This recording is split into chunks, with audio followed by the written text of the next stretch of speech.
great power vengeance. comes great responsibility. I bet it feels huge in this hand. On your left. You are the chosen one! Iron Man. You're listening to the Heroes Get Remembered podcast. And we're clear? We're clear. Okay, right on. Greetings, guys. Greetings. How are we? How art thou? Thou art good. Tired. Josh, you look tired. Was it a good day I've been for you, doing Josh? yard work ever since. Oh, it's a pretty good day.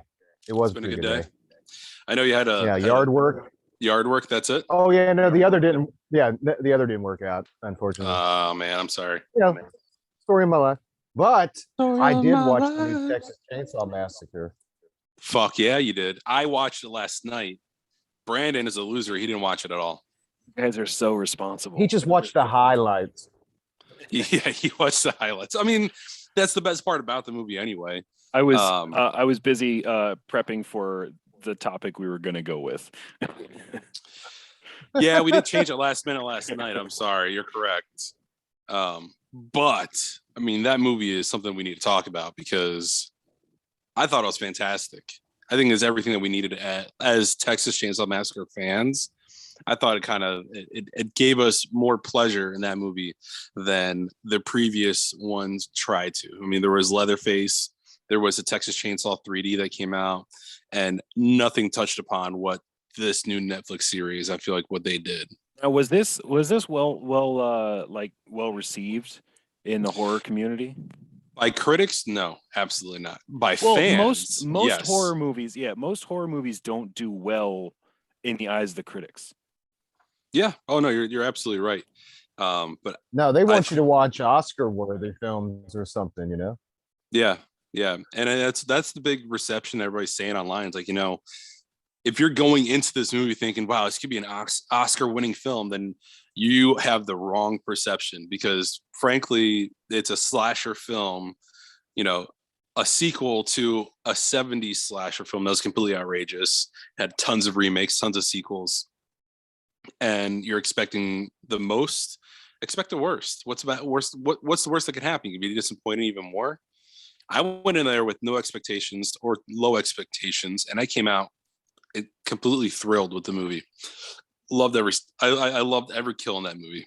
That's all you're really looking for. At times where it seemed like it was like you knew what was going to happen, and then sometimes it would flip.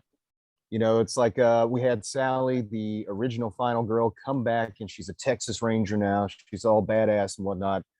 But, you know, spoiler alert, she's not as badass as we thought she was. And, yeah, she died. She's no Laurie Strode, that's for sure. Yeah, Laurie she is Strode. no Cordell Walker. I mean, right off the bat, let's get into the spoilers of it all. Talking about Sally, I mean, they make it apparent that she's still around in the very beginning of the movie, you know, and they're like, she survived, no one knows where she is. Oh, she was a marshal, but no one knows where she is now, that sort of thing. And for her to come back and take the chainsaw to the chest so brutally, I was so happy because I did not want her to kill Leatherface. To be honest, I wanted something like, that's what I was afraid of too. It was because you know, that's what you want. You know, like as a fan, it's kind of like, yeah, you'd love to see her survive and have another sequel, but we're getting that with Halloween, so let's switch it up a little bit and go full throttle and be like, you know, oh yeah, I do remember you, Gene. Yep. And there you go. Yeah. That was my favorite part. It's like, do you even remember me? And he just walks on past. It's like, what? That's the one part about the movie I didn't care for was him just walking past her. It's like, dude, that's not you. You know, you're Leatherface. You kill people that are in your path. She's literally standing in your bedroom. Why wouldn't you cut her in half? You know, he randomly kills people. Come at her. Yeah, but he randomly kills people as he's going. He walks onto that bus and slaughters all those people that were posing no threat to him. So why not kill Sally when she was in the bedroom? I really did not understand that scene. I feel I can't really say what how I feel about it so much. I mean, it blew my mind where I was like, you were really just gonna walk past her like that, as if she's not the mission right now, Yeah. and almost making her upset to like feel his anger in a sense because he loses somebody. He loses the last part of his life, technically, and I think that kind of just sets him off. But he compartmentalizes things, I think. Yeah. I mean that's the best way to kind of describe it. Brandon, what I know you didn't see the movie, but you watched the cliff notes of it all. Do you got anything to throw in there? I mean, Netflix has a rapport for just going all out on blood and gore. It is. I'm glad that Netflix took this on and not someone else. I mean, I probably would have been a little more happy if Amazon picked it up because, like, we've got like Invincible, where that's the bloodiest cartoon I think I've seen in a very long time.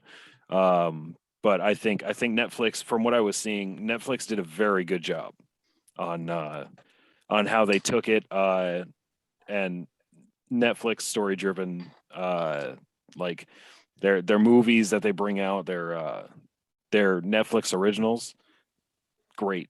Like I don't think I have a complaint about anything horror related on Netflix. Yeah.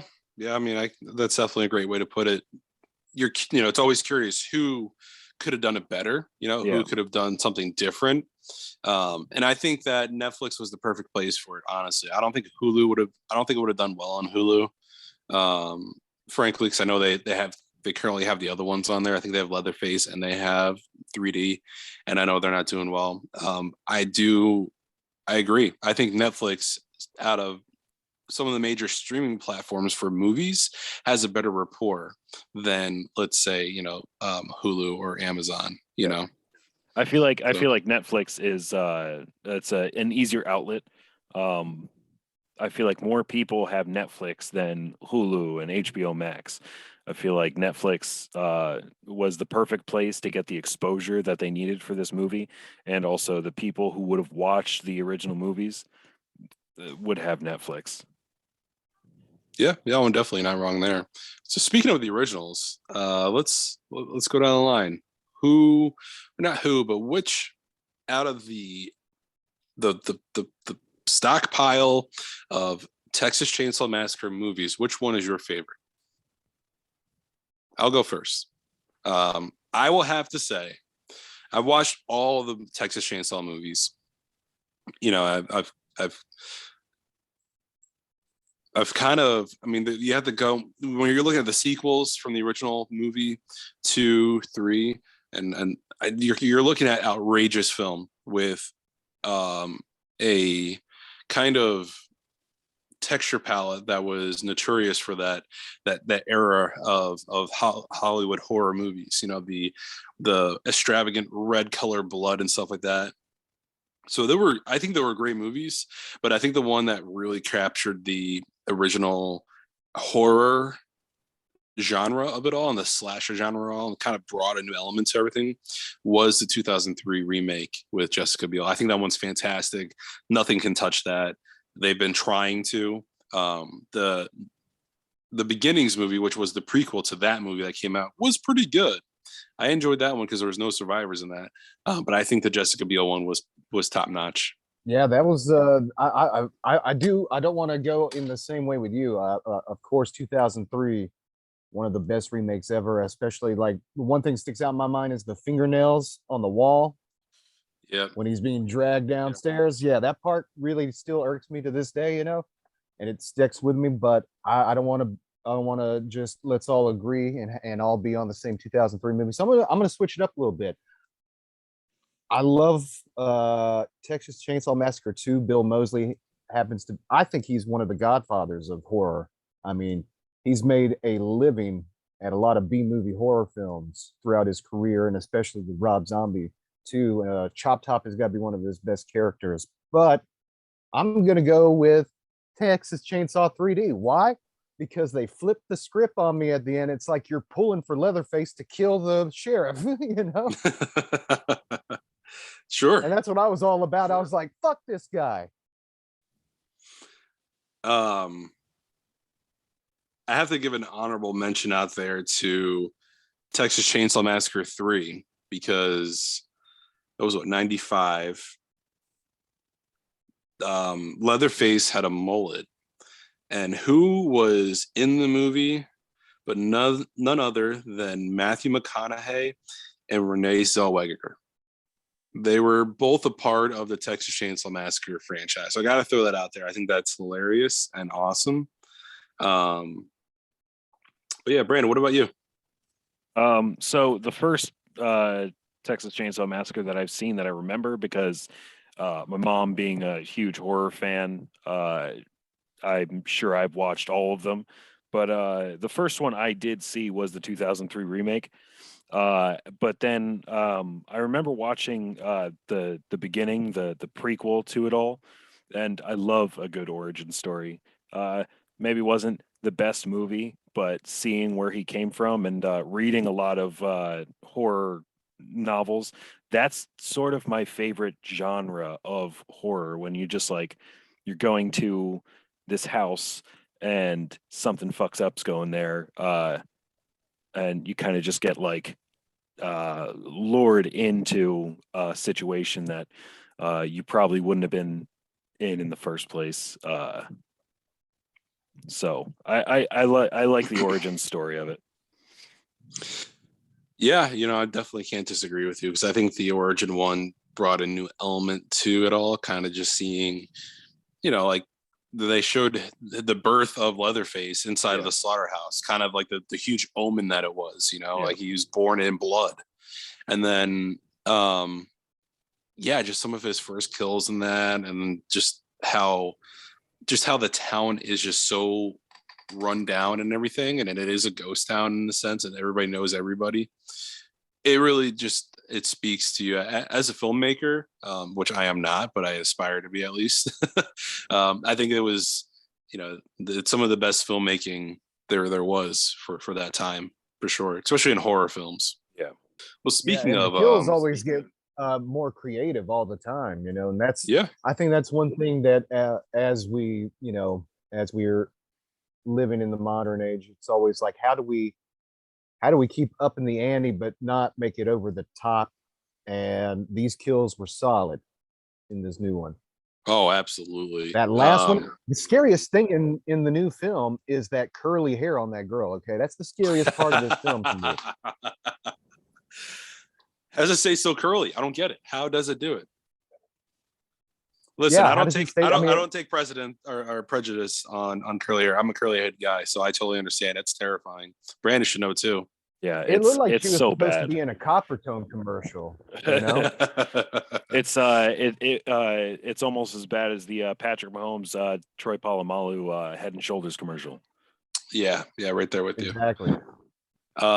Yeah, see, I like longer wavy curls, not these ones that look like they've been rolling them up all night and slept in it. Yeah. So Josh, you're by probably far, that was my favorite kill. I think you're alienating some of our fan base. I don't know what our fan base is, but I'm sure it might comprise of women with short curly hair, and they're gone now. Forget about it. Bye. Yeah. We have a huge female following. Huge.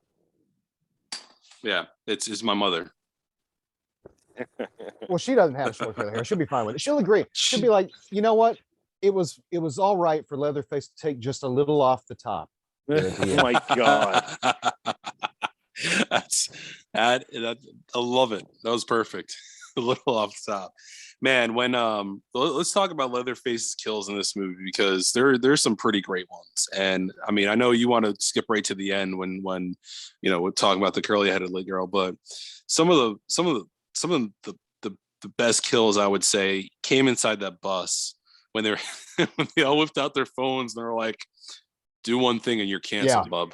And he starts with the chainsaw. He's like, Jesus, oh fuck. Man, that was and see, and that's the crazy thing. that was the best part about it, is how modern it was. And it's like a lot of people, when they see a fight or something, what's the first thing they do? Bong, pull the phone out, World Star. Yeah. And Yeah. they World were like Star. live on their TikToks or whatever. So I like the modernization of it and some of the problems that we face too, showing up throughout. But yeah, don't do that. Don't be that guy that films it. Just run away. Okay. Just get in. In fact, get don't in. be on a party bus. But no, that epitomizes, like, that's the horror equivalent. Like, that is today's equivalent to running into, like, the area that wouldn't be safe. Like, oh Running my up the God, stairs. we have to run. Where are we going to go? The basement? Sure, let's do that. The barn where there's a whole bunch of meat hooks hanging down? Let's go in there. No, today's equivalent of that is, oh my God, I'm going to get this on video. Yep. Yeah. Yeah. You're not wrong. So they really did a good job at like being in the times right now, while the family, the Sawyer family, as we know them, don't live that way. They're more like, in a sense, almost Amish, but with electricity. You know what I'm saying? Yeah. And very separated from the world. That's a good way to go about it, and like to be able to do something like that. And there's not many genres that can like feed off of something like that and still be a good movie. But horror is the best, like, I think the best genre for like a satirical moment like that. Like, just the satire of, oh my God, this guy's about to kill us, or why's that guy got a chainsaw? Phone. Yeah. No, absolutely. Yeah, this guy looks interesting. Yeah. I think what my favorite part though about that whole bus scene had it have been the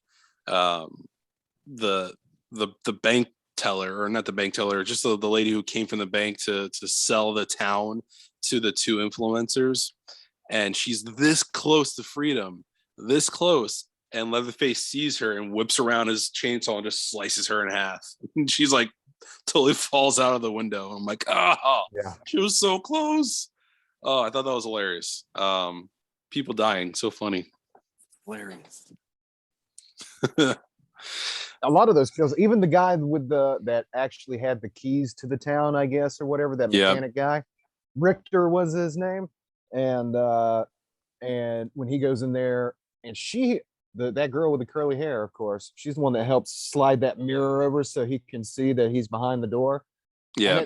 At first I thought, this guy looks like he could handle himself, but no. And then just starts beating his head in and all that. That was a pretty good one. That one was brutal to me. I guess I don't fully, that scene doesn't make a lot of sense to me. Not the killing part, her sliding the foot over and Leatherface not knowing that she was still there. I think that bothered me a little. It's like that, like, again, I know it's horror, it doesn't need to make sense, but there's a little bit there. It's like, hey, he would have saw the foot in the mirror move. Maybe, I don't know, maybe he wasn't looking that direction. Seen the light refracting and everything like that. Yeah. But that was a brilliant scene, and that brought the brutality of Leatherface right there. I mean, there was the original, like the police van scene when that crashes and everything was pretty brutal as it was, but I think seeing his agility and how he fought that guy and just completely like snapped his leg backwards, it was insane. Yeah. Well, let me ask you this. After that lady dies and all that, and he gets out, this is the first time we've really seen him go upon these acts without really having a mask on. And then him actually suturing one right then and there from that lady that I guess, kind of became his mom after the fact, after the first one. And I'm trying to figure out what that was all about. Like, you just stole her face, man, and you're supposed to care about this woman. Is this supposed to be like an homage thing? Is that why he does it? He likes the skin, and because then you see him putting makeup on later, which is sort of referencing the second film, actually. Yeah. And I'm trying to see, does he care about the skin? Because like in the 2003 remake, when he kills her boyfriend, and steals his face. It's like, yeah, fuck this guy, but like this is somebody he's supposed to really care about. So is it supposed to be something that keeps him driving? Maybe. What do you think? That was something I was questioning last night too, because you're right. It is a little strange that he would rip the face off of his foster mother in that sense, because he was living in the orphanage. But I think that was more of just him and his psychosis thinking that it's the right thing to do because he misses and loves his theoretical mother so much, that he wants to wear her face and see her in the mirror. That's what I would. That's what I would think. Yeah, it's a bit of this is derivative of Ed Gein from Wisconsin. Absolutely. Yeah, weird shit found in his house. So maybe it was sort of an homage thing, and like in his mind, this is how I remember her, sort of thing, But it just kind of, it really stuck with me. Some of these little small things like that, like he really cared about this woman, so it was for a right reason in his own head. All right, so Josh, what is your favorite kill? Oh, it's got to be the last one. I tell you, the curly hair is the most atrocious thing about this movie. So a little off the top, my favorite one.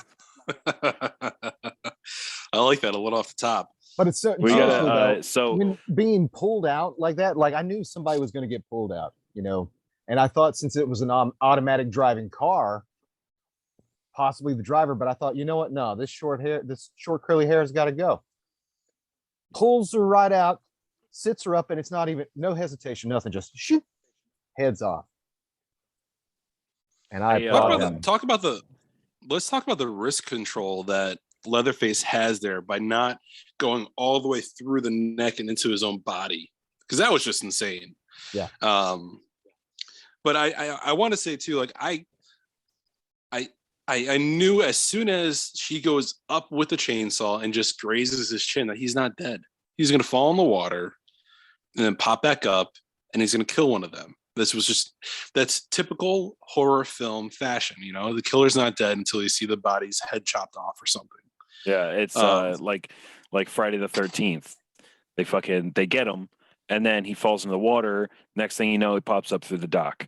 It's just and it's a cool thing you bring that up, because I think they paid homage to that too after she first gets up out of the water in the hole in the floor. And then I thought they're gonna pull a Friday the 13th, and sure enough, he just jumps right out of the water to grab her, That was great. Yeah. I thought he was in the water at first until like he tackles her into the water, afterwards. But I that whole ending scene was just beautiful. I only wish that instead of showing Leatherface swinging the chainsaw around, even though that is like the entire homage to the first movie that was ever made, I wish instead of him swinging it, the girl who was just so distraught and freaking out at the top of the car, I wish she just went across the top of the car and just cut her in half. To be totally honest, like just end it right there. Let's cut it, because it was now she's just so sitting in it. Slow. It was, exactly. And now the movie ends with her screaming and the car is just driving around the cul-de-sac. It's got to drive past Leatherface. Like, what happened to her? No, I did see the director would like to do a sequel to this. So maybe that's how the next movie's gonna start. I don't know. Like you don't know. That's a possibility. You don't know. I mean, like you said, she's got to pass by him.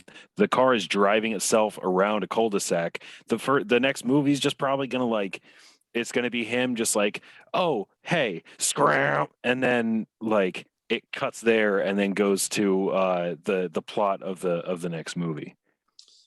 Like start you off with a gruesome murder, and then the car ends up at its destination and her body's just fucking the lower half of her body is just in the car.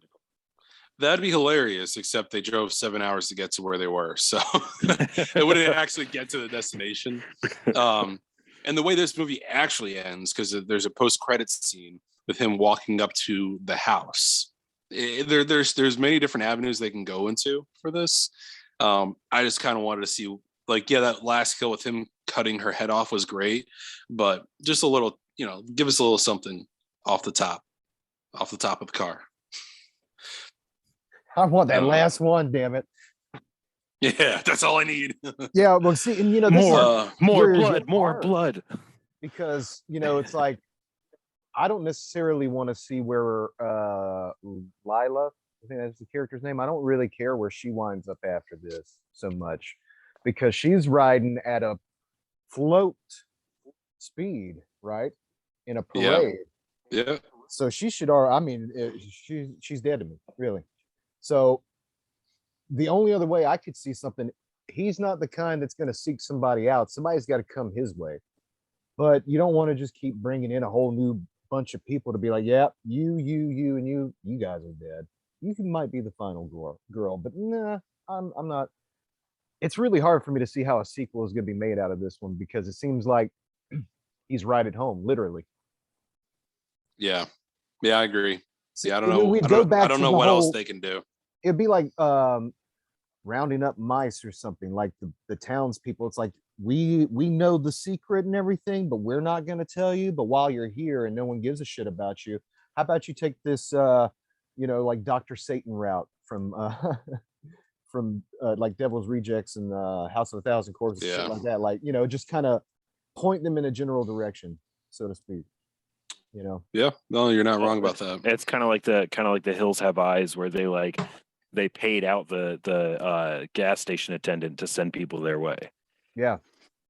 Because that's the kind of thing I got from the 2003 remake, is it's like everybody else is in on it. And as long as there's blood on his chainsaw, all the townspeople are safe. You know what I mean? It's kind of like a sacrifice so that they don't come after. Yeah.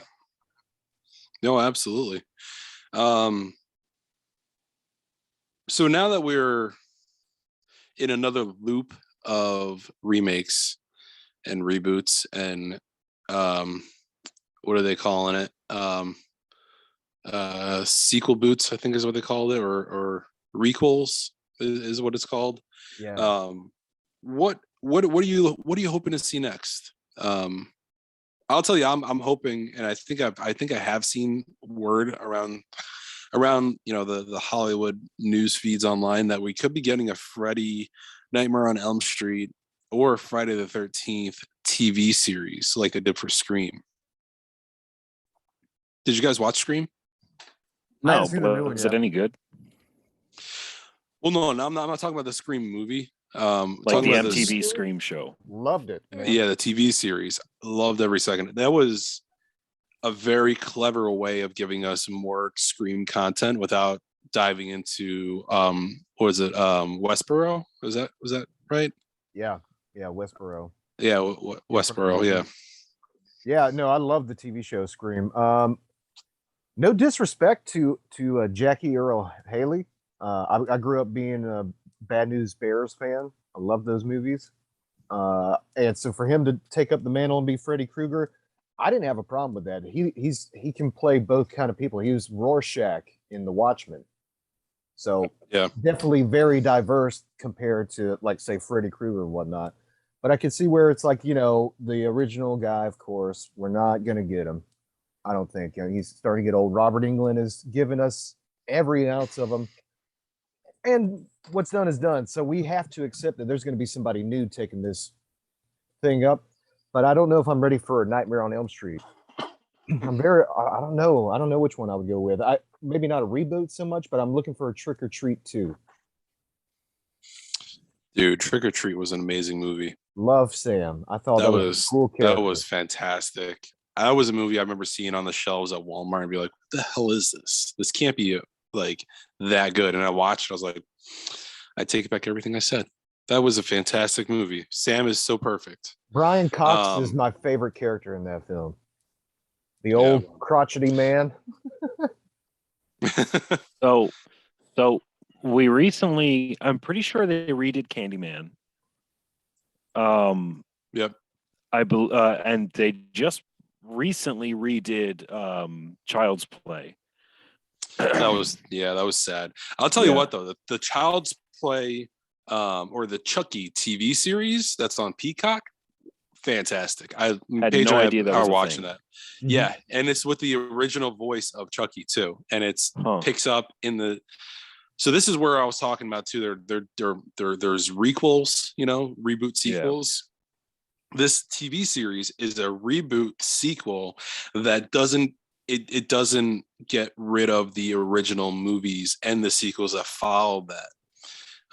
So basically, the Chucky TV show picks up years after everything. His soul's in another Chucky doll, and everything that has happened in the movies previously are still true. So they're not retconning anything. They're not retconning everything. It's fantastic. It's nice though, because he was pretty beat to hell after Bride of Chucky and whatnot, or even Seed of Chucky. So yeah, time for an upgrade. Yeah. It's pretty good.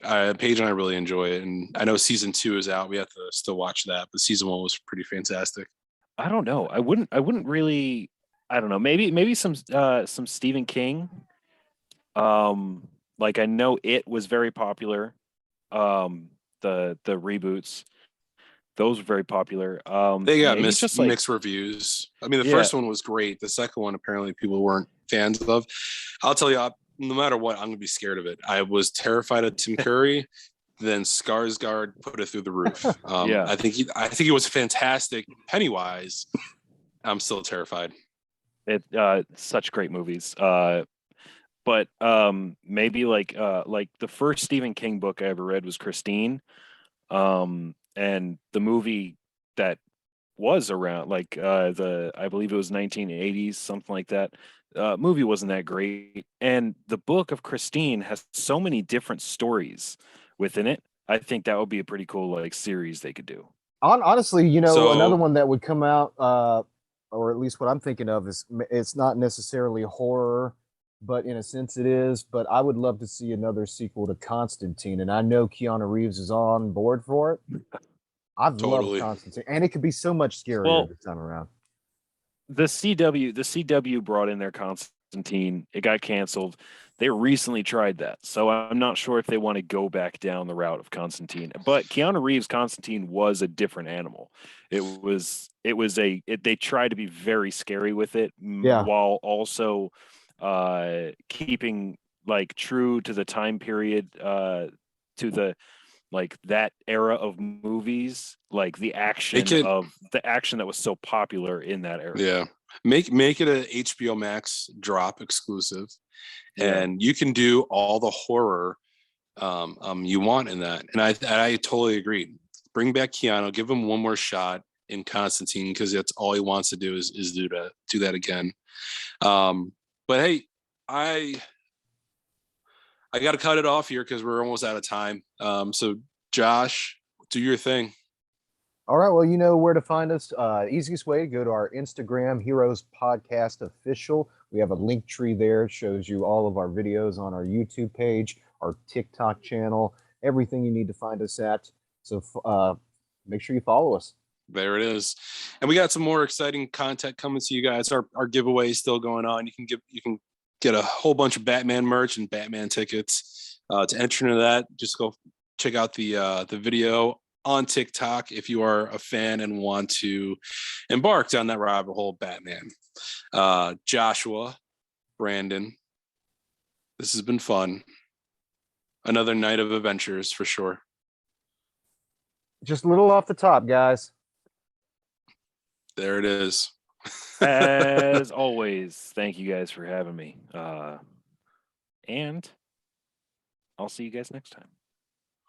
Oh, bye-bye. Later. Bye-bye. Yeah.